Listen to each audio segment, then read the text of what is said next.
नमस्कार दोस्तों, दिल्ली पुलिस और रेलवे प्रीवियस एग्जाम सीरीज में मैं चंद्रहास एक बार फिर से आप सभी का हार्दिक स्वागत करता हूं।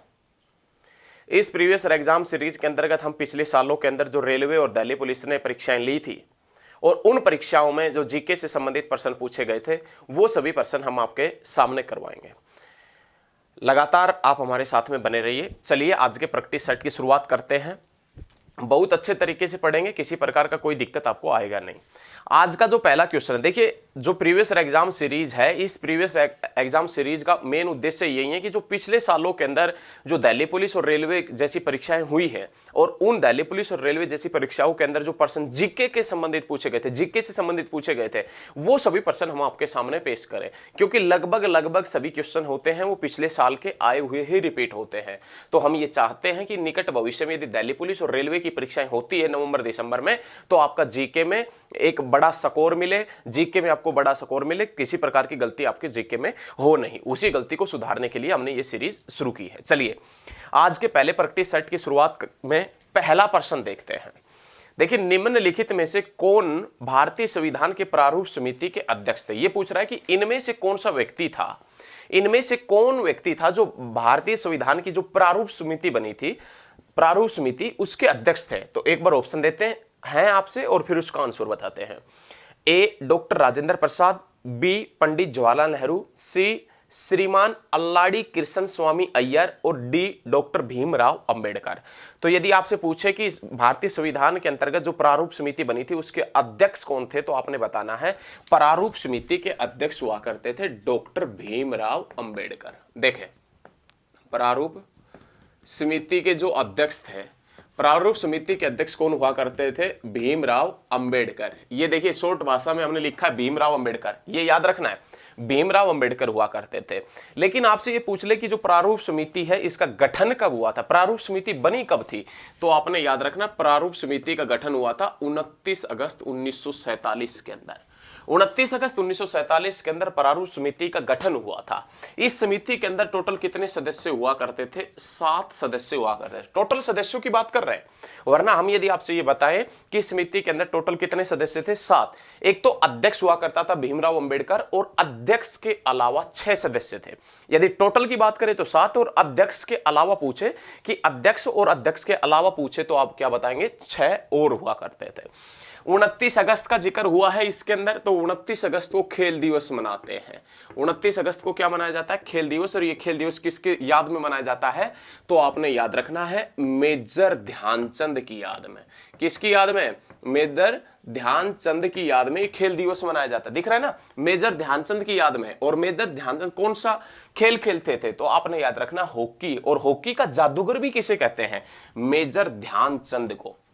हॉकी का जादूगर किसे कहते हैं? मेजर ध्यानचंद। और मेजर ध्यानचंद की याद में खेल दिवस मनाते हैं। खेल दिवस को मनाते हैं 29 अगस्त को मनाते हैं। और भारत के अंदर जो खेल पुरस्कारों से जो खिलाड़ी सम्मानित किए जाते हैं वो डेट भी 29 अगस्त की है। ये आपने बहुत अच्छे तरीके से, सटीक तरीके से याद रखना है। लेकिन इसी के साथ में आपने याद क्या रखना है? मेजर ध्यानचंद एक खेल खेलते थे जिसका नाम था हॉकी। और हॉकी का जादूगर भी किसे कहते हैं? मेजर ध्यानचंद। लेकिन मेजर ध्यानचंद की जो रचना थी, मेजर ध्यानचंद की जो जीवनी थी, जो पुस्तक थी, वो उसका नाम क्या था? तो आपने याद रखना मेजर ध्यानचंद की एक पुस्तक हुआ करती थी और उस पुस्तक का नाम क्या था? गोल। मेजर ध्यानचंद की यदि पुस्तक पूछ लेता गोल के रचयिता कौन है या गोल किसने लिखी थी, तो आप बताएंगे गोल लिखी थी मेजर ध्यानचंद ने, जो हॉकी खेलते थे। और ये पूछे कि हॉकी को ओलंपिक में कब शामिल किया गया था, तो 1928 के अंदर। याद रखना है 1928 में। और मेजर ध्यानचंद की बदौलत उस समय हमने स्वर्ण पदक जीता था। तो ये चीजें आप याद रखिएगा। मेजर ध्यानचंद की याद में खेल दिवस मनाते हैं 29 अगस्त को। और 29 अगस्त 1947 के अंदर प्रारूप समिति बनी थी, ड्राफ्टिंग समिति बनी थी। और ये प्रारूप समिति जिसके अध्यक्ष कौन थे? भीमराव अंबेडकर। लेकिन भीमराव अंबेडकर का जिक्र हुआ है तो भीमराव अंबेडकर से संबंधित पॉइंट आपने याद रखना है। भीमराव अंबेडकर की जो समाधि स्थल है उसको किस नाम से जानते हैं? चैत्रा भूमि के नाम से। भीमराव अंबेडकर की जो समाधि स्थल है उसको किस नाम से जानते हैं भैया? चैत्रा भूमि के नाम से। बहुत अच्छे तरीके से अध्ययन करेंगे, कोई भी प्रश्न आपका गलत नहीं होने देंगे। तो याद रखना भीमराव अंबेडकर का समाधि स्थल किस नाम से जाना जाता है? चैत्रा भूमि के नाम से जाना जाता है। चलिए नेक्स्ट क्वेश्चन की तरफ बढ़ते हैं। यांत्रिक ऊर्जा को, ये क्वेश्चन है साइंस का, लेकिन ये क्वेश्चन बहुत अच्छे तरीके से इस प्रकार समझाएंगे ताकि आपका ये प्रश्न गलत ही ना हो, इसलिए हमने ये क्वेश्चन आपसे करवा रहे हैं। यांत्रिक ऊर्जा को विद्युत ऊर्जा में परिवर्तित करने वाले उपकरण को कहा जाता है? Dynamo, inverter, motor, UPS. तो भाई साहब जो डायनामो होता है वो यांत्रिक ऊर्जा को विद्युत ऊर्जा में बदलता है। जैसे मान लेते हैं कि हमारे पास में ये एक बांध है और इस बांध में यहां पर ये सारा पानी भरा हुआ है और इस बांध से जब पानी नीचे गिराया जाता है इस प्रकार से, तो यहां पर भाई साहब लगा होता है क्या? तो आपने याद रखना है, यहां पर लगा होता है डायनामो।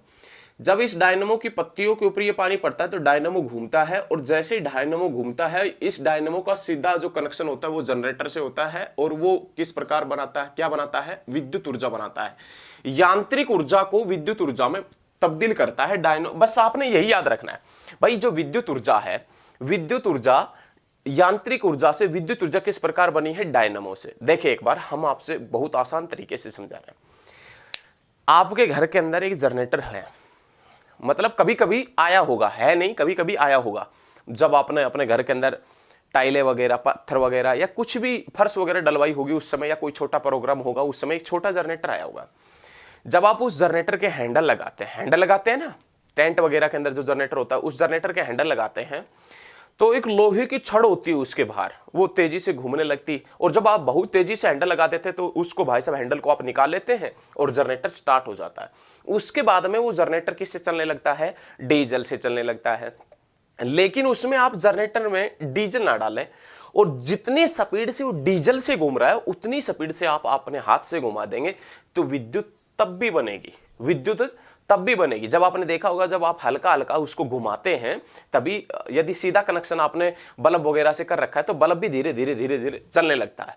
तो ये जरूरी नहीं है कि डीजल डालेंगे तभी वो चलेगा, नहीं, ऐसा नहीं है। यदि आप उसको डीजल जितनी स्पीड से घुमा रहा है ना उतनी स्पीड से आप घुमा देंगे तो भी विद्युत बनेगी। तो हमारा विशेष रूप से बस यही आपको बताने का मोटिव था कि जो डायनामो होता है वो यांत्रिक ऊर्जा को विद्युत ऊर्जा में बदलता है। डायनामो के ऊपर सीधे रूप से कौन सी क्या पड़ती है? पानी पड़ता है। पानी की जो धाराएं हैं वो पानी की धाराएं डायनामो के ऊपर पड़ती है। डायनामो घूमता है और जब डायनामो घूमता है तो इस डायनामो से क्या बनता है? विद्युत बनता है। ये याद रखिएगा, जैसे आपने हाथ से जनरेटर को घुमाया था उसी प्रकार से ये कनेक्शन होता है। इसमें बस डीजल वगैरह का कोई प्रयोग नहीं किया जाता, वो बस जनरेटर का जो होता है वो डायनामो ही सारा काम कर देता है। तो याद रखिएगा, डायनामो यांत्रिक ऊर्जा को किस में बदलता है? विद्युत ऊर्जा के अंदर बदलता है। ये बस आप समझने की कोशिश कीजिए, बस आप यही याद रखिएगा, यांत्रिक ऊर्जा को विद्युत ऊर्जा में बदलने वाला उपकरण कौन सा है? तो आप याद रखिएगा डायनामो। समझ रहे हैं ना? और हमने जो बताया है वो भी आप समझे होंगे अच्छे तरीके से। चलिए नेक्स्ट क्वेश्चन की तरफ बढ़ते हैं।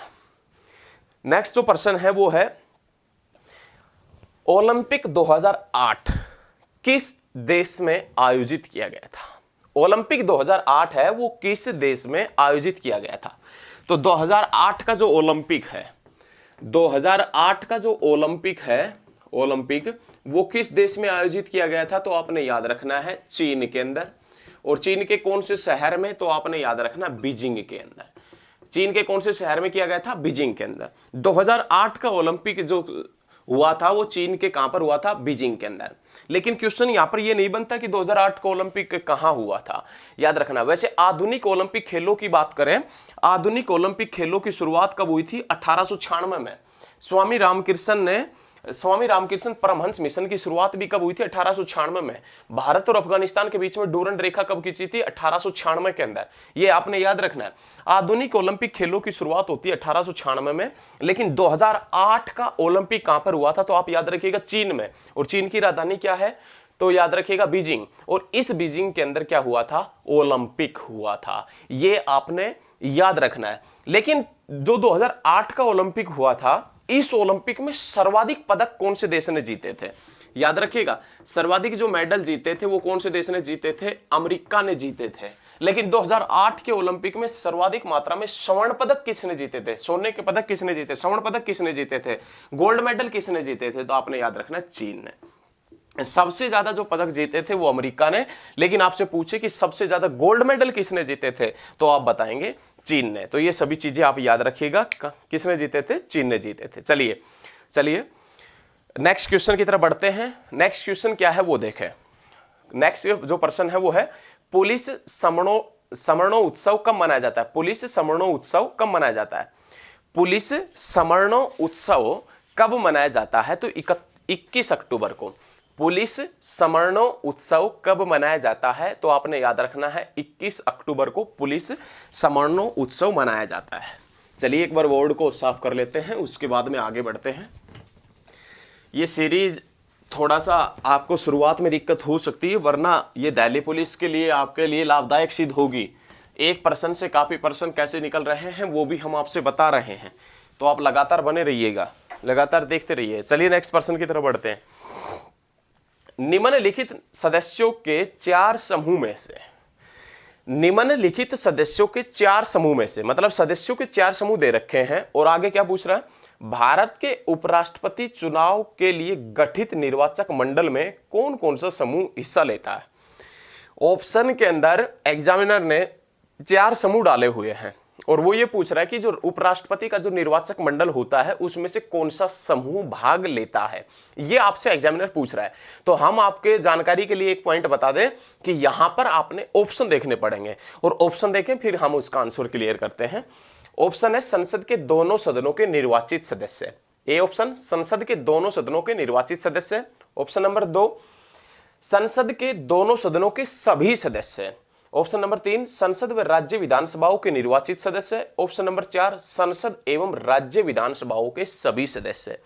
तो उपराष्ट्रपति के जो चुनाव में भाग लेता है वो ऑप्शन नंबर 2 होगा। और ऑप्शन नंबर 2 या उपराष्ट्रपति के चुनाव में कौन भाग लेता है? तो संसद के दोनों सदनों के सभी सदस्य। संसद के दोनों सदनों के सभी सदस्य उपराष्ट्रपति के निर्वाचक मंडल द्वारा प्रतिनिधित्व किया जाता है या उपराष्ट्रपति के चुनाव में भाग लेते हैं। संसद के दोनों सदनों के सभी सदस्य। तो आपने ये बहुत अच्छे तरीके से याद रखना। चलिए नेक्स्ट क्वेश्चन की तरफ बढ़ते हैं। निम्नलिखित में से कौन सा कथन सही है? याद रखिएगा, निम्नलिखित में से कौन सा कथन सही है? Which of the following statement is correct? निम्न में से कौन सा कथन सही है? विषुवत, ऑप्शन ए, विषुवत रेखा से ध्रुवों की ओर तापमान बढ़ता है, गलत है। विषुवत रेखा से ध्रुवों की ओर तापमान बढ़ता है, गलत है। नेक्स्ट, विषुवत रेखा से ध्रुवों की ओर वायुमंडलीय दबाव घटता है। नेक्स्ट, विषुवत रेखा से ध्रुवों की ओर तापमान घटता है। नेक्स्ट, विषुवत रेखा से ध्रुवों की ओर वायुमंडलीय दबाव समान रहता है। तो याद रखिएगा, ये पूछ रहा है कि निम्नलिखित में से कौन सा कथन सही है। तो इनमें से जो कथन सही है वो कौन सा कथन है? विषुवत रेखा से जब हम ध्रुवों की तरफ जाएंगे तो तापमान घटता है। ये आपने ज्योग्राफी में देखा होगा, जब हम विषुवत रेखा के ऊपर लगभग सूर्य की किरणें लंबवत पड़ती रहती है, सीधी पड़ती रहती है, लेकिन जैसे ही हम ध्रुवों की तरफ जाएंगे सूर्य की किरणें तिरछे पड़ती है, लेकिन जैसे जैसे ध्रुवों की तरफ जाएंगे तो तापमान में भारी मात्रा में कमी मिलेगी। तो ये ऑप्शन नंबर सी ठीक हो जाएगा कि विषुवत रेखा से ध्रुवों की ओर जाने पर तापमान घटता है। यह आपने याद रखना, बहुत बार एग्जाम में पूछा जाता है। चलिए नेक्स्ट प्रश्न। रंगभेद शब्द किससे संबंधित है? रंगभेद शब्द किससे संबंधित है? तो याद रखिएगा, नस्लों में भेदभाव से।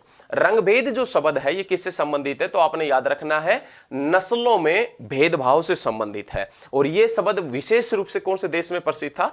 दक्षिण अफ्रीका के अंदर। कहां ये प्रथा या ये शब्द विशेष रूप से कहां पर प्रचलित था? दक्षिण अफ्रीका के अंदर। कौन सा? रंगभेद का। हालांकि ये प्रथा अब समाप्त हो चुकी है। रंगभेद की जो प्रथा चलती थी, नस्लों के भेदभाव की जो प्रथा चलती थी दक्षिण अफ्रीका में, हालांकि वो वर्तमान में समाप्त हो चुकी है। ये आपने याद रखना। चलिए नेक्स्ट पर्सन की तरफ बढ़ते हैं। नेक्स्ट पर्सन है, डिस्कवरी ऑफ इंडिया भारत की खोज किसके द्वारा लिखी गई थी? क्या पूछ रहा है? देखें एक बार। ये पूछ रहा है कि एक पुस्तक का नाम है डिस्कवरी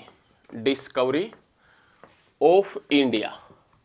डिस्कवरी ऑफ इंडिया जो पुस्तक है ये किसके द्वारा लिखी गई थी? तो आपने याद रखना, पंडित जवाहरलाल नेहरू के द्वारा। ये शॉर्ट फॉर्म है भाई, पंडित जवाहरलाल नेहरू के द्वारा लिखी गई थी। पंडित जवाहरलाल नेहरू के द्वारा कब लिखी गई थी? तो 1942 में। और कौन सी जेल के अंदर बंद थे पंडित जवाहरलाल नेहरू? उस समय अहमदनगर जेल में बंद थे। अहमदनगर जेल में बंद हुआ करते थे पंडित जवाहरलाल नेहरू। उस समय इसने ये पुस्तक लिखी थी, कौन सी? Discovery of India. Discovery of India Bharat की खोज जो पुस्तक है पंडित जवाहरलाल नेहरू ने लिखी थी, और पंडित जवाहरलाल नेहरू ने कब रखी थी? 1942 में। और 1942 में कौन सी जेल में बंद थे? अहमदनगर जेल में बंद हुआ करते थे, याद रखना। ये 1942 वही साल है जब भारत छोड़ो आंदोलन हुआ था। भारत छोड़ो आंदोलन कब हुआ था? 1942 के अंदर हुआ था। इसका सभी पॉइंट बताएंगे। इस समय गवर्नर जनरल कौन थे, ये भी पॉइंट हम आपका एक अगला क्वेश्चन आएगा, एक नेक्स्ट क्वेश्चन आएगा भारत छोड़ो आंदोलन का, उसमें ये सभी प्रश्न बताएंगे। तो आपने याद रखना है, discovery of India Pandit Jawaharlal Nehru ने लिखी थी 1942 के अंदर, अहमदनगर जेल के अंदर ये उस समय बंद हुआ करते थे। लेकिन यहां से एक क्वेश्चन एसएससी या रेलवे पूछ सकता है। एसएससी या रेलवे यहां से क्या क्वेश्चन कर सकता है? तो क्वेश्चन ये कर सकता है कि पंडित जवाहरलाल नेहरू की समाधि स्थल को किस नाम से जानते हैं? तो आपने याद रखना है, शांति वन के नाम से। पंडित जवाहरलाल नेहरू की जो समाधि स्थल है उसको किस नाम से जाना जाता है? शांति वन के नाम से जाना जाता है। ये एसएससी आपसे क्वेश्चन या रेलवे क्वेश्चन आपसे कर सकता है। उसके बाद में नाम आता है कि पंडित जवाहरलाल नेहरू ने तो लिखी थी डिस्कवरी ऑफ इंडिया, लेकिन आपसे पूछ ले रीडिस्कवरी ऑफ इंडिया किसने लिखी? Rediscovery of India, rediscovery of India किसने लिखी थी? तो आपने याद रखना है, मेघनाथ देसाई ने। रीडिस्कवरी ऑफ इंडिया पूछे तो आप बताएंगे मेघनाथ देसाई, और यदि आपसे पूछता है डिस्कवरी ऑफ इंडिया तो पंडित जवाहरलाल नेहरू। दोनों पर्सन बहुत क्लियर होने चाहिए। एसएससी का फेवरेट क्वेश्चन है, रेलवे और एसएससी के फेवरेट क्वेश्चन है, किसी ना किसी बुक से बुक आपसे पूछेगा तो सभी किताबें जो किसने लिखी थी, उनके राइटर कौन है, ये सभी चीजें आपको याद होनी चाहिए, क्योंकि ये एग्जाम में, प्रत्येक एग्जाम में पूछी भी जाती है। याद रखेगा, discovery of India Pandit Jawaharlal Nehru ने और rediscovery of India Meghnath Desai ने लिखी थी। सारे पॉइंट क्लियर है? चलिए क्लियर है तो आगे बढ़ते हैं। भारत का सर्वोत्तम नागरिक पुरस्कार कौन सा है? भारत का सर्वोत्तम नागरिक पुरस्कार कौन सा है? तो इस चीज से आप भली भांति वाकिफ होंगे। भारत का जो सर्वोच्च पुरस्कार है वो कौन सा है? भारत रत्न भारत का सर्वोच्च पुरस्कार है, जिसकी शुरुआत कब हुई थी? 1954 के अंदर। भारत रत्न की शुरुआत हुई थी 1954 में। और यदि आपसे पूछे कि भारत रत्न का डिजाइन कैसा है, तो पीपल जो है उसका पत्ता है, उस पत्ते का डिजाइन है, उसी प्रकार का भारत रत्न का डिजाइन है। ये आपने याद रखना है। भारत का सर्वोच्च पुरस्कार है भारत रत्न, जिसकी शुरुआत हुई थी 1954 के अंदर। और भारत रत्न 1954 में कितने लोगों को मिला था? 3 लोगों को मिला था, जिसमें नाम आता है डॉक्टर सर्वपल्ली राधाकृष्णन, चक्रवर्ती राजगोपालाचार्य और सीवी रमन को। किसको? देखें, डॉक्टर सर्वपल्ली राधाकृष्णन को मिला था 1954 में भारत रत्न, सर्वपल्ली राधाकृष्णन, और चक्रवर्ती राजगोपालाचार्य को मिला था, चक्रवर्ती राजगोपालाचार्य, और याद रखना है सीवी रमन को मिला था। किसको मिला था? सीवी रमन को। ये तीन लोगों को 1954 के अंदर ही भारत रत्न मिला था। जिस डेट में, जिस ईयर में भारत रत्न की शुरुआत हुई थी, उसी साल ये दे दिया गया था 3 लोगों को, डॉक्टर सर्वपल्ली राधाकृष्णन और चक्रवर्ती राजगोपालाचार्य, और किसको दिया गया था? सीवी रमन को। चलिए, बहुत अच्छे भैया। चलिए आगे बढ़ते हैं। नेक्स्ट जो प्रश्न है वो प्रश्न थोड़ा सा आपको दिक्कत महसूस करवा सकता है। बौद्ध, जैन तथा ब्राह्मण धर्मों में कौन सी एक धारणा एक जैसी थी? ऑप्शन ए, देखिए पहले एक बार फिर से हम प्रश्न रिपीट कर देता है। बौद्ध, जैन तथा ब्राह्मण धर्मों में कौन सी धारणा एक जैसी थी? ऑप्शन ए, कर्मवाद का सिद्धांत। ऑप्शन 2, आत्मा की अनश्वरता। ऑप्शन सी, ईश्वर में विश्वास। और ऑप्शन डी, कठोर तप व वैराग्य। कठोर तप वैराग्य। तो इनमें से जो एक ऑप्शन सटीक होगा वो कौन सा होगा? कर्मवाद का सिद्धांत। नेक्स्ट प्रश्न जो आएगा वो आपके दिल और दिमाग को हिला देगा, इस प्रकार का प्रश्न है वो। देखें, निम्नलिखित में से एकमात्र भारतीय जिसको अर्थशास्त्र के लिए नोबेल पुरस्कार मिला था, वो पूछ रहा है कि निम्नलिखित में से एकमात्र भारतीय जिसको अर्थशास्त्र के अंदर नोबेल पुरस्कार मिला है। तो ये हम आपको बता दें, इसमें आपको ऑप्शन देखने पड़ेंगे, क्योंकि 2019 के अंदर भी ऐसा हुआ जब एक भारतीय मूल के व्यक्ति को अर्थशास्त्र में नोबेल पुरस्कार मिला। लेकिन 2019 से पहले एक व्यक्ति था जिसको अर्थशास्त्र के अंदर नोबेल पुरस्कार मिला था। वो कौन था? तो वो देखें, professor Amartya Sen, V K Rao, Manmohan Singh, S Chakravarty. तो याद रखिएगा, इसमें से किस व्यक्ति को अर्थशास्त्र में नोबेल पुरस्कार मिला था? अमर्त्य सेन को। अमर्त्य सेन को अर्थशास्त्र में नोबेल पुरस्कार मिला कब था? तो आप याद रखिएगा 1998 के अंदर। एकमात्र भारतीय जिसको अर्थशास्त्र के क्षेत्र में नोबेल पुरस्कार मिला, प्रोफेसर अमर्त्य सेन। और अमर्त्य सेन को कब मिला था? 1998 में। आपको एक घटना याद होगी, आपको एक घटना याद होगी क्या? कि जब भारत में दूसरी बार परमाणु परीक्षण किया गया था अटल बिहारी वाजपेयी के शासनकाल के अंदर, तो वो घटना भी कब की है? 1998 की। भारत में दूसरी बार परमाणु परीक्षण हुआ था 1998 के अंदर, अटल बिहारी वाजपेयी के शासनकाल में। याद रखिएगा, एक बार 1974 में हुआ, दूसरी बार 1998 के अंदर हुआ था। लेकिन प्रोफेसर अमर्त्य सेन को अर्थशास्त्र में नोबेल पुरस्कार भी कब मिला था? 1998 के अंदर। लेकिन मेरे भैया, मेरे प्यारे भैया, मेरे सगे भैया, ये क्वेश्चन आपने याद रखना है। क्वेश्चन याद किस प्रकार से रखना है कि अर्थशास्त्र में नोबेल पुरस्कार देने की घोषणा कब हुई थी? 1968 में। और अर्थशास्त्र में नोबेल पुरस्कार दिया कब गया था पहली बार? 1969 के अंदर। अर्थशास्त्र में पहली बार नोबेल पुरस्कार देने की घोषणा हुई थी 1968 में। और पहली बार अर्थशास्त्र के क्षेत्र में नोबेल पुरस्कार दिया कब गया था? 1969 के अंदर। और प्रथम भारतीय जिसको अर्थशास्त्र के क्षेत्र में नोबेल पुरस्कार मिला था, प्रोफेसर सीवी रमन, 1998 के अंदर। याद रखिएगा। चलिए नेक्स्ट प्रश्न की तरफ बढ़ते हैं। बहुत अच्छा बेहतरीन प्रश्न आएगा। एक बार बोर्ड को साफ कर ले, साफ कर लेते हैं ना थोड़ा सा बोर्ड को। देखिए, आप साथ के साथ में या तो इन प्रश्नों को लिखते हुए चलिएगा, यदि नहीं लिखते हैं तो आप अपने दिमाग में लिख लीजिएगा, दिमाग में भी नहीं लिखते हैं तो आप अपने दिल के अंदर लिख लीजिएगा। दिल के अंदर पहले जो कुछ लिखा हुआ है या पहले कोई आपके दिल के अंदर समाया हुआ है उसको हटा दीजिए अब, क्योंकि अब ये पढ़ने का टाइम है।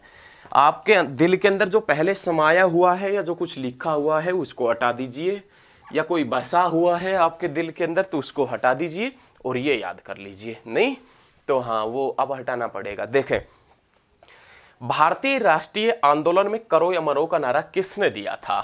देखिए, आपसे ये पूछ रहा है कि भारतीय राष्ट्रीय आंदोलन मतलब घटना है 1942 की, और 1942 में भी कब की घटना है? तो आप याद रखिएगा 8 अगस्त की घटना है। 8 अगस्त 1942 के अंदर एक आंदोलन की शुरुआत होती है और उस आंदोलन का नाम होता है भारत छोड़ो आंदोलन। भारत छोड़ो आंदोलन जो है इसकी शुरुआत कब होती है? 8 अगस्त 1942 में। और इस भारत छोड़ो आंदोलन में एक प्रसिद्ध नारा दिया जाता है, करो या मरो। यही तो क्वेश्चन आपसे पूछ रहा है। क्वेश्चन बस ये था, भारत छोड़ो आंदोलन में करो या मरो का नारा किसने दिया था? लेकिन हमने आपसे बताया है कि भारत छोड़ो जो आंदोलन है वो हुआ कब था? 8 अगस्त 1942 से भारत छोड़ो आंदोलन की शुरुआत हुई थी। लेकिन इसी के साथ में मेरे प्यारे भैया, आपने याद रखना है, भारत छोड़ो आंदोलन में नारा दिया गया था करो या मरो का। और ये करो या मरो का नारा किसने दिया था? महात्मा गांधी ने। ये महात्मा गांधी है, कभी मोहम्मद गौरी समझ ले मोहम्मद गौरी नहीं समझना है, कभी महमूद गजनवी समझ ले, नहीं नहीं नहीं नहीं, याद रखना महात्मा गांधी ने। कोई बात नहीं, इसको साफ कर देते, समझ भी लेंगे यदि दिखा तो। महात्मा, करो या मरो का नारा किसने दिया था? महात्मा गांधी ने। और इस व्यक्ति से तो आप भली भांति वाकिफ होंगे, जिनका जन्म 2 अक्टूबर 1869 के अंदर पोरबंदर गुजरात में हुआ था। यह 1869 वही साल है जब सुएज नहर का निर्माण कार्य पूरा हुआ था। सवेज नहर का निर्माण कार्य शुरू हुआ था 1854 में, लेकिन सवेज नहर का निर्माण कार्य शुरू हुआ था समाप्त हुआ था या पूरी हुई थी सवेज नहर बनकर 1869 के अंदर। विश्व की सबसे बड़ी नहरों में गिनती होती है सवेज नहर। और सवेज नहर का राष्ट्रीयकरण मिस्र देश ने किया था 1956 के अंदर। ये आपने याद रखना बहुत अच्छे तरीके से कि 1942 में भारत छोड़ो आंदोलन में करो या मरो का नारा किसने दिया था? महात्मा गांधी ने दिया था, आपने याद रखना। और महात्मा गांधी का जो समाधि स्थल है वो किस नाम से जाना जाता है? राजघाट के नाम से। और राजघाट कहां पर पड़ता है? दिल्ली के अंदर। कहां पर? दिल्ली के अंदर। और दिल्ली का नाम न्यू दिल्ली कब हुआ था? याद रखिएगा, दिल्ली का नाम नई दिल्ली कब हुआ था? 1931 के अंदर। दिल्ली का नाम नई दिल्ली हुआ 1931 में। और राजघाट जो है समाधि स्थल महात्मा गांधी का, वो कहां पर पड़ता है? दिल्ली के अंदर पड़ता है। और भारत छोड़ो आंदोलन में महात्मा गांधी ने करो या मरो का नारा दिया था। लेकिन यहां से यदि आपको एग्जामिनर फंसाएगा, यदि एसएससी वाला और रेलवे वाला एग्जामिनर आपको फंसाएगा, तो वो क्या करेगा? वो आपसे क्वेश्चन ये करेगा बैठते ही कि भारत छोड़ो आंदोलन जब हुआ था उस समय भारत के गवर्नर जनरल कौन हुआ करते थे? भारत छोड़ो आंदोलन के दौरान भारत के गवर्नर जनरल कौन थे? तो भारत छोड़ो आंदोलन के दौरान जो भारत के गवर्नर जनरल हुआ करते थे, लॉर्ड लिनलिथगो। याद रखिएगा, ये भारत के गवर्नर जनरल हुआ करते थे भारत छोड़ो आंदोलन के दौरान। लॉर्ड लिनलिथगो का एक पॉइंट हम आपसे और बता देते हैं। द्वितीय वर्ल्ड वार 1939 से लेकर 1945 तक चला था। किसी को शंका नहीं होनी चाहिए इस क्वेश्चन में। द्वितीय वर्ल्ड वार है ये 1939 से लेकर 1945 तक चला था। जब द्वितीय वर्ल्ड वार शुरू हुआ था उस समय भारत के गवर्नर जनरल लॉर्ड लिनलिथगो थे, और जब द्वितीय वर्ल्ड वार समाप्त हुआ था उस समय भारत के गवर्नर जनरल लॉर्ड वेवेल हुआ करते थे।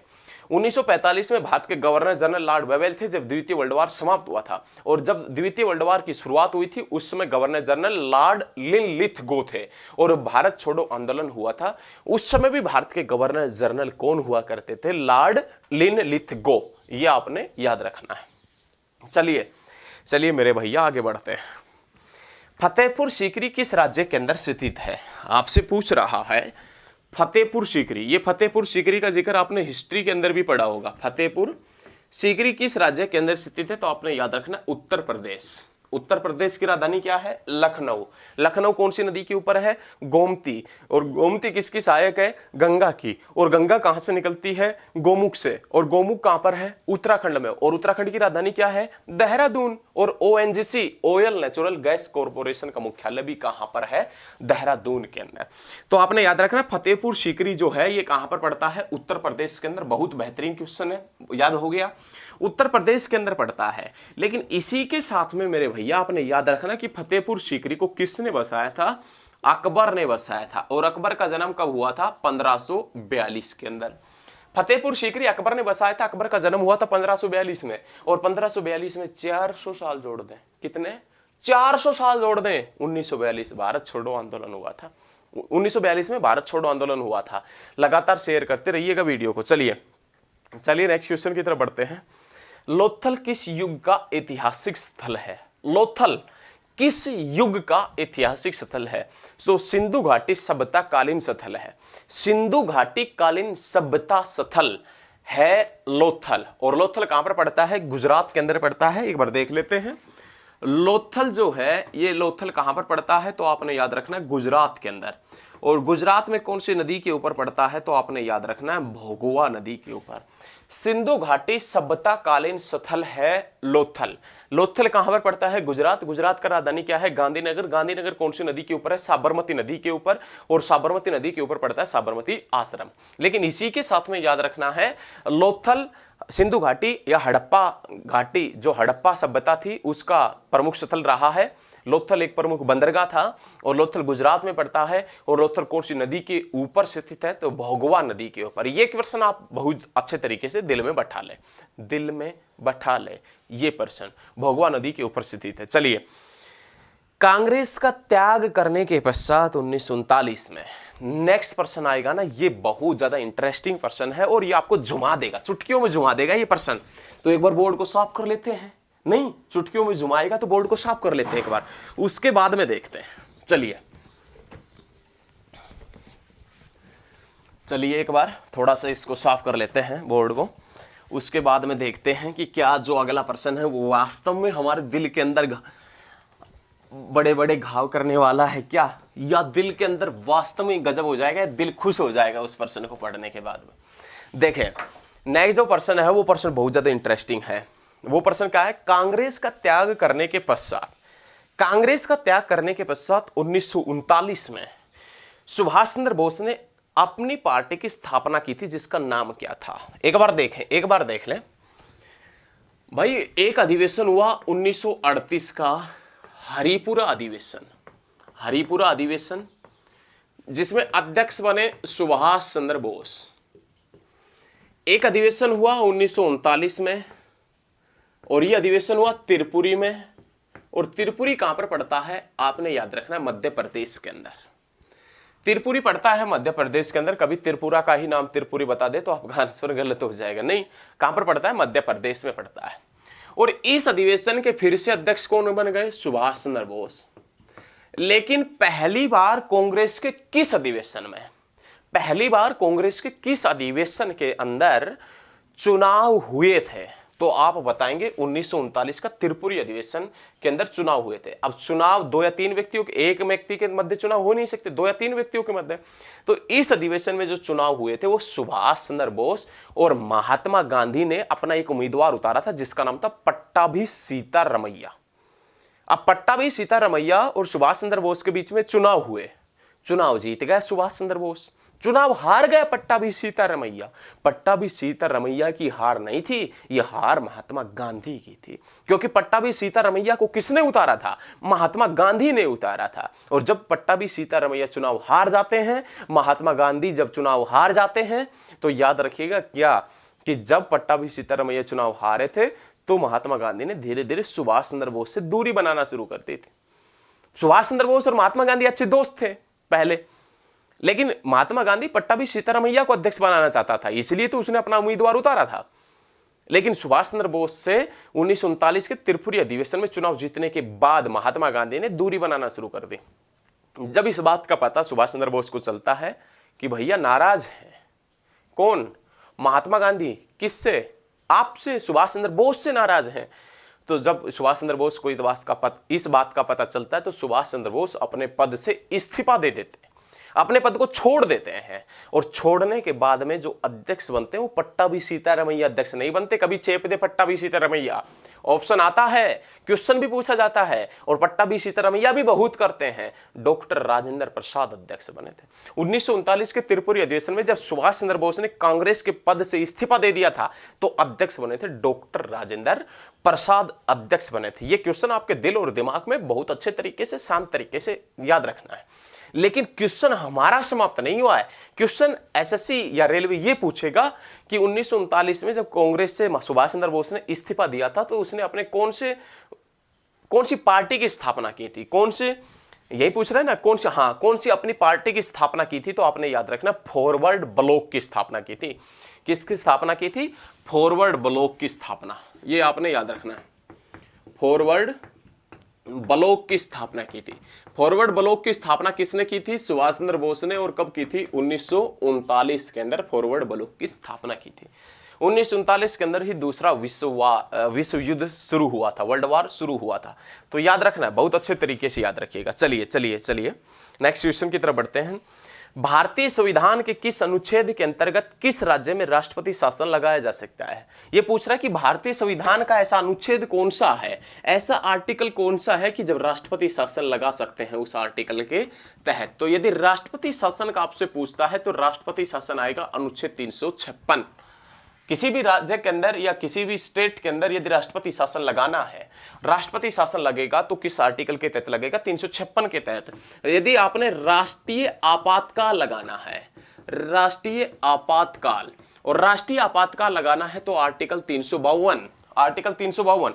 और यदि आपने वित्तीय आपात लगाना है, वित्तीय आपात, तो वित्तीय आपात लगाएंगे तो आर्टिकल 360, याद रखिए 360। ये तीनों क्वेश्चन प्रत्येक एग्जाम में एसएससी और रेलवे पूछता है, और एसएससी और रेलवे के फेवरेट पर्सन है। किसी न किसी एग्जाम में तीनों प्रश्नों में से एक प्रश्न तो आपको मिलेगा। राष्ट्रपति शासन आर्टिकल 356, और राष्ट्रीय आपातकाल आर्टिकल 352, और वित्तीय आपात आर्टिकल 360। ये तीनों क्वेश्चन बहुत अच्छे तरीके से याद रखना है। हालांकि ये याद भी होंगे आपके, तो कोई बात नहीं, एक बार फिर से रिपीट करने से आपके दिल और दिमाग में फिर से बस गए ये क्वेश्चन। बस इसीलिए हम ये सीरीज करवा रहे हैं कि यदि आपने पहले कोई भी प्रश्न पढ़ रखा है तो बस आप उसको एक बार सुन ले और देख लें, आपके याद हो जाए, या पिछले जो आपने याद किया हुआ वो फिर से आपके माइंड में आ जाए। चलिए नेक्स्ट जो प्रश्न है वो देखें। निम्नलिखित में से किस संगठन ने सती प्रथा पर रोक लगाने के लिए कार्य किया था? ऐसा कौन सा संगठन था जिसके प्रयासों से सती प्रथा पर रोक लगी थी? ये एग्जामिनर पूछ रहा है। एग्जामिनर आपसे पूछ रहा है, क्या पूछ रहा है कि जो एग्जामिनर है वो ये पूछ रहा है कि इनमें से कौन सा संगठन ऐसा है कि जिसने सती प्रथा पर रोक लगाने का बहुत ज्यादा प्रयास किया था और वो सफल भी हुआ था। यही क्वेश्चन देखें एक बार। किस निम्नलिखित में से कौन सा संगठन ऐसा है जिसके प्रयासों से सती प्रथा पर रोक लगी थी? तो देखिए ऐसा एक जो संगठन है वो कौन सा है, तो आपने याद रखना ब्रह्म समाज। कौन सा समाज है? ब्रह्म समाज। ब्रह्म समाज की स्थापना 1828 में की गई थी, और 1828 में किसने की थी? तो आपने याद रखना राजा राम मोहन राय, ये शॉर्ट है। ब्रह्म समाज की स्थापना 1828 में किसने की थी? राजा राम मोहन राय ने की थी। राजा राम मोहन राय ने 1828 में ब्रह्म समाज की स्थापना की थी और इसी समाज के प्रयासों से या इस महान व्यक्ति के प्रयासों से 1829 में सती प्रथा पर रोक लगी थी। लेकिन जिस समय सती प्रथा पर रोक लगी थी उस समय भारत के गवर्नर जनरल हुआ करते थे लॉर्ड विलियम बेंटिंक। हम ये भी कह सकते हैं लॉर्ड विलियम बेंटिंक के प्रयासों से ही राजा राम मोहन राय ने सती प्रथा पर रोक लगाई थी। 4 क्वेश्चन यहां से क्लियर होते हैं और चारों बहुत ज्यादा इंपॉर्टेंट हैं। ब्रह्म समाज की स्थापना कब हुई? 1828 में। ब्रह्म समाज की स्थापना किसने की? राजा राम मोहन राय ने। और कौन से समाज के प्रयासों से सती प्रथा पर रोक लगी या किस संगठन के प्रयासों से सती प्रथा पर रोक लगी? ब्रह्म समाज। सती प्रथा पर रोक किसने लगाई थी? राजा राम मोहन राय ने। और सती प्रथा पर रोक राजा राम मोहन राय ने किसके प्रयासों से लगाई थी? तो सती प्रथा पर जो रोक लगाई थी राजा राम मोहन राय ने वो लॉर्ड विलियम बेंटिंक के प्रयासों से। किसके प्रयासों से? लॉर्ड विलियम बेंटिंक के प्रयासों से। और वो लॉर्ड विलियम बेंटिंक के प्रयासों से कब लगाई थी? 1829 के अंदर। तो ये बहुत अच्छा प्रश्न है, आपने याद रखना है। चलिए नेक्स्ट प्रश्न याद रखिएगा। निम्नलिखित में से भारतीय राष्ट्रीय उद्यानों में कौन सा सिंह के लिए सुप्रसिद्ध है? 4 राष्ट्रीय उद्यान, 4 नेशनल पार्क यहां पर आपसे दे रखे हैं और वो ये पूछ रहा है कि इनमें से कौन सा जो राष्ट्रीय पार्क है जो विशेष रूप से सिंह के लिए प्रसिद्ध है? सिंह के लिए दुधवा राष्ट्रीय उद्यान, कान्हा राष्ट्रीय उद्यान, काजीरंगा राष्ट्रीय उद्यान और गिर राष्ट्रीय उद्यान। तो आपने याद रखना गिर राष्ट्रीय उद्यान कौन सा? विशेष रूप से जो सिंहों के लिए प्रसिद्ध है गिर राष्ट्रीय उद्यान। एक तो प्रश्न हमने आपसे क्लियर कर दिया है, जो एग्जामिनर ने आपसे प्रश्न पूछा था वो क्लियर कर दिया है कि निम्नलिखित में से कौन सा राष्ट्रीय उद्यान है जो सिंहों के लिए, विशेष रूप से सिंहों के लिए प्रसिद्ध है? तो गिर राष्ट्रीय उद्यान। और अब क्वेश्चन ये आता है कि गिर राष्ट्रीय उद्यान कहां पर पड़ता है? तो आपने याद रखना गुजरात के अंदर। गिर जो राष्ट्रीय उद्यान है, गिर के वन भी है, गिर राष्ट्रीय उद्यान कहां पर पड़ता है? गुजरात के अंदर। और गिर राष्ट्रीय उद्यान कब बना था? तो आपने याद रखना 1947 के अंदर। गिर राष्ट्रीय उद्यान, सॉरी 1947 नहीं भाई, 1965 के अंदर। गिर राष्ट्रीय उद्यान कब बना था? 1965 में। ज्ञानपीठ पुरस्कार की शुरुआत भी कब हुई थी? 1965 के अंदर ज्ञानपीठ पुरस्कार की शुरुआत हुई थी। देखिए स्टूडेंट, समझने की कोशिश कीजिए। गिर राष्ट्रीय उद्यान गुजरात में पड़ता है जो सिंहों के लिए प्रसिद्ध है। और गिर राष्ट्रीय उद्यान जो है ये जिसकी स्थापना कब हुई थी? तो आपने याद रखना है 1965 के अंदर, 1965 के अंदर। और उसी समय ज्ञानपीठ पुरस्कार की शुरुआत भी हुई थी। चलिए नेक्स्ट प्रश्न जो है, एक बार बोर्ड को साफ कर लेते हैं, उसके बाद में देखते हैं। समझ में आ रहा है ना? समझ में आना चाहिए भैया, बहुत अच्छे तरीके से। आप बस वीडियो को साथ के साथ में शेयर करते रहें, ज्यादा से ज्यादा शेयर करें, किसी प्रकार का कोई दिक्कत नहीं होगा, आपकी हर चीज का सॉल्यूशन मिलेगा।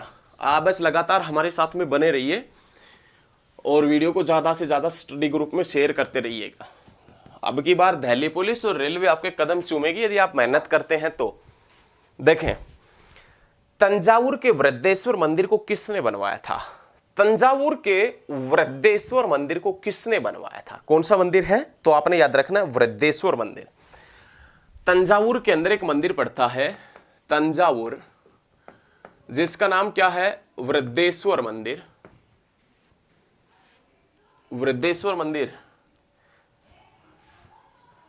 तंजावुर का एक मंदिर पड़ता है जिसका नाम है वृद्धेश्वर मंदिर।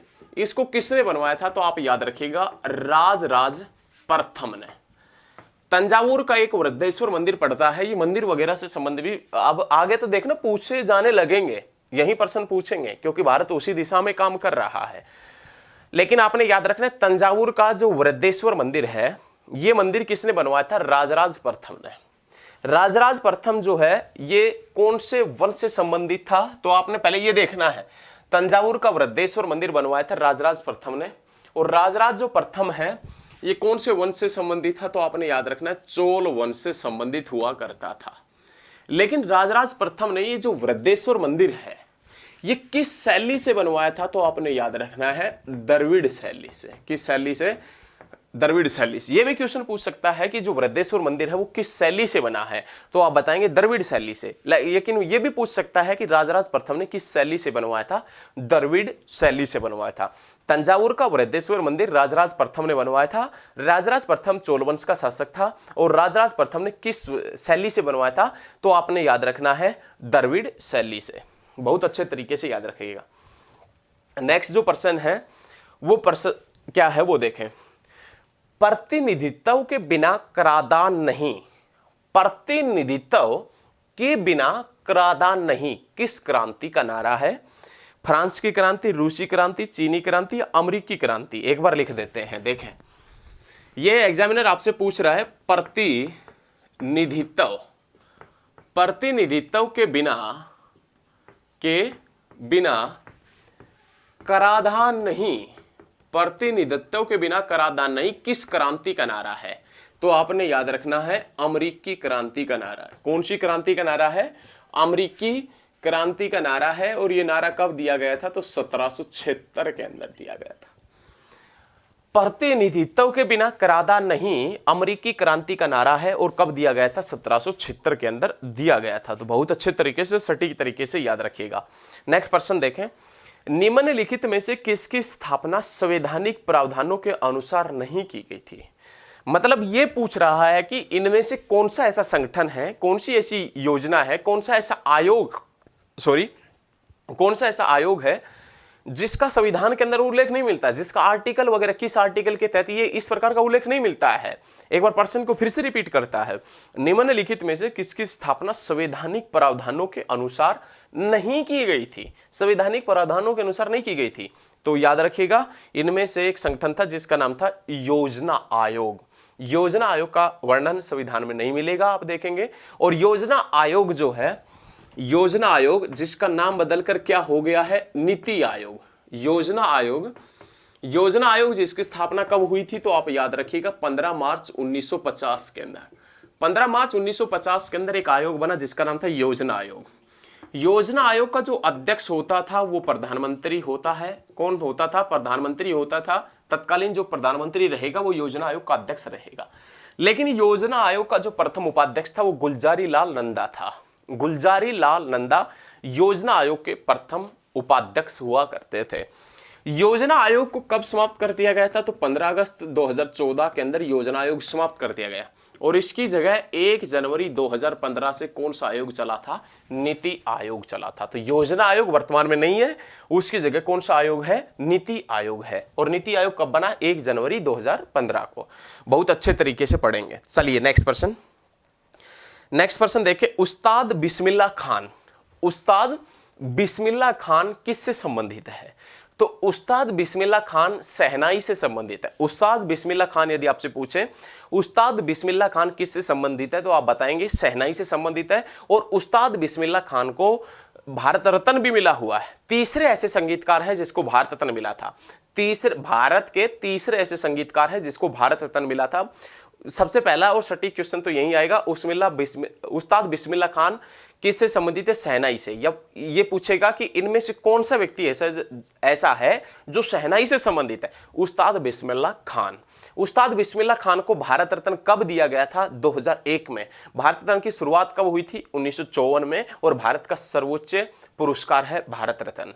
चलिए नेक्स्ट जो प्रश्न है और आज का लास्ट जो प्रश्न है वो क्या है वो देखें। किस यूरोपीय सत्ता ने सबसे पहले भारत के समुद्री मार्ग की खोज की थी? ये आपसे पूछ रहा है कि ऐसी कौन सी विदेशी कंपनी थी, कौन सी यूरोपीय सत्ता, ये पूछ रहा है ऐसी कौन सी विदेशी कंपनी जिसने भारत की खोज की थी। तो भारत की खोज किसने की थी? सबसे पहले पुर्तगालियों ने की थी। किसने की थी? पुर्तगालियों ने की थी, पुर्तगाल वालों ने की थी। और ये कब की थी? 1498 में। और किसने की थी भारत की खोज? तो याद रखें वास्को डिगामा। Vasco da Gama. और वास्को डिगामा सबसे पहले कहां पर पहुंचे थे? कालीकट बंदरगाह पर पहुंचे थे और वहां के राजा जैमोरिन ने वास्को डिगामा का स्वागत किया था। तो आपने याद रखना है भारत की खोज जो सबसे पहले की गई थी कौन सी यूरोपीय सत्ता ने की थी, तो आप याद रखिएगा पुर्तगाल। और कब की गई थी? 1498 के अंदर की गई थी। लगातार आप हमारे साथ में इसी प्रकार से बने रहें और हम ये पूरे दावे के साथ में और पूरे आश्वासन के साथ में कहते हैं कि यदि आप कंटिन्यू हमारे साथ में बने रहते हैं तो एक समय ऐसा आएगा कि रेलवे और जो दिल्ली पुलिस है, स्पेशल जो दिल्ली पुलिस है, उनकी परीक्षाओं के अंदर काफी हद तक आपको सफलता मिलेगी। तो लगातार हमारे साथ में इसी प्रकार बने रहें और देखते रहिए प्रीवियस ईयर एग्जाम सीरीज के ओनली जीके के पर्सन। और जीके के पर्सन से एक पर्सन से दूसरा पर्सन किस प्रकार निकलता है और पर्सन से पर्सन किस प्रकार बनते हैं, ये सीरीज हम आपको अच्छे तरीके से पढ़ाएंगे। यदि आपको वीडियो पसंद आती है तो साथ के साथ में ज़्यादा से ज़्यादा जिस स्टडी ग्रुप से आप जुड़े हुए हैं या सोशल प्लेटफॉर्म पर आप जुड़े हुए हैं तो उस पर इसको ज़्यादा से ज़्यादा फैला दीजिए। धन्यवाद, मिलते हैं बहुत जल्द नेक्स्ट क्लास में। लगातार बने रहिए हमारे साथ में। जय हिंद, जय भारत, भारत माता की जय।